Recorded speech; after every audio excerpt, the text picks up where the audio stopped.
Hello, my name is Jay Nichols, and I have been teaching over 25 years. I have the distinction of having been the first quarter school teacher in California to be awarded California Teacher of the Year. I was one of the top 10 finalists out of over 420,000 teachers. Why am I telling you all of this?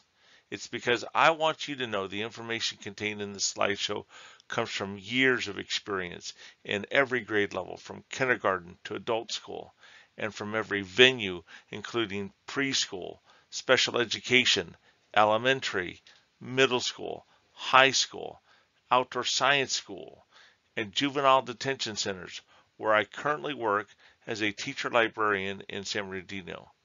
In great classes now and in the future, you will see students actively engaged, and one of the best ways to do this is through games. I'm talking about board games, online games, simulations, and active group games. They all work and all lead to greater learning. The future of education must include tools that engage students.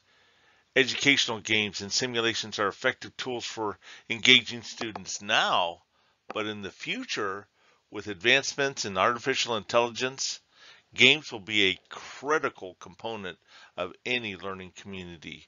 Just look at this chart and you'll see the rise in online gaming and game-based learning by region in the world.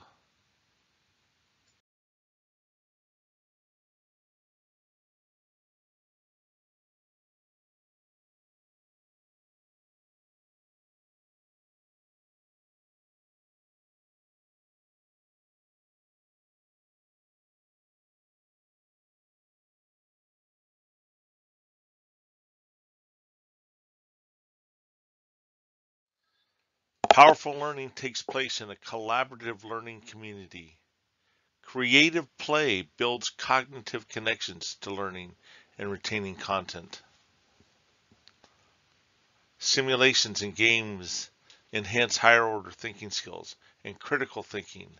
Games build communication skills and people skills needed for cooperative learning. So why not just show a video? Educational games and simulations are interactive. The learning experience is interactive and dynamic.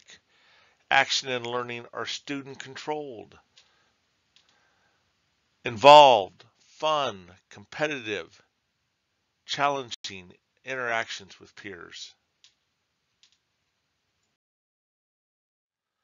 Multimedia is passive, not interactive, and external stimulation is happening to them.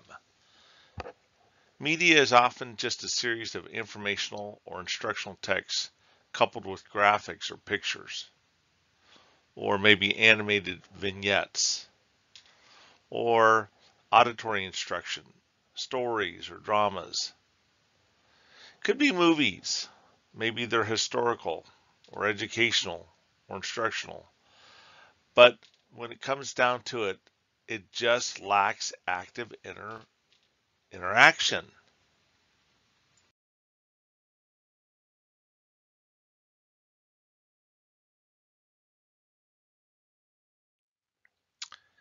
Now let's talk about the essential quality of games. First, games must be fun to play. They must have logical and consistent rules. Students must have control of the game environment and the kind of game they choose. Players must have performance goals, and goals should increase at each level until mastery is achieved.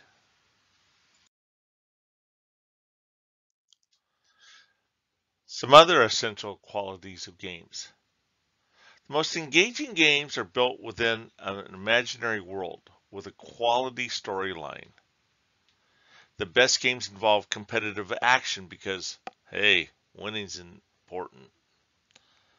Action games keep students' attention longer and with greater intensity.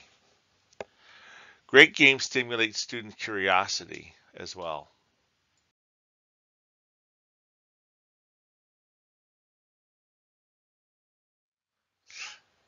I guess the ultimate litmus test would be, would these kids play this game at home? Think like Math Blasters or something like Oregon Trail, the first game I ever played at school.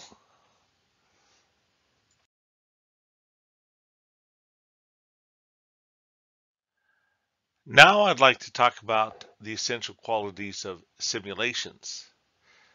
Simulations must be appropriately challenging.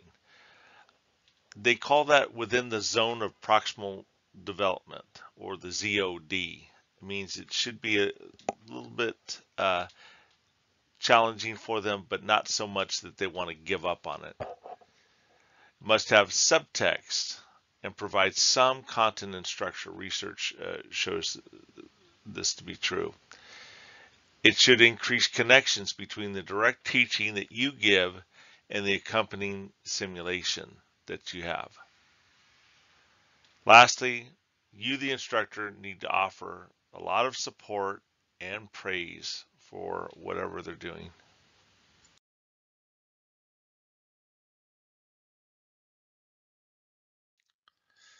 Some other essential qualities of simulations would be, you must create experience that visually reproduce your instruction. You must give students a chance to play around with the concepts being taught and to explore to see what happens if I.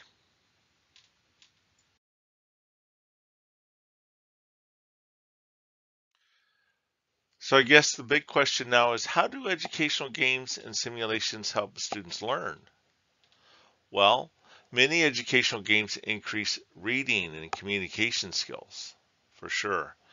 Research validates that games will increase learning over direct teaching methods every time.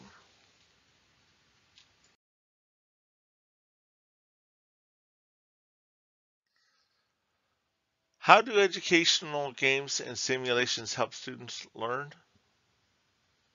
Games increase constructive student interaction and decrease cultural, racial, and economic barriers. Games are motivational, and most learners will play even when they know there will be no tangible reward such as a prize, a grade, or even a gift. They just play and do it because they love it.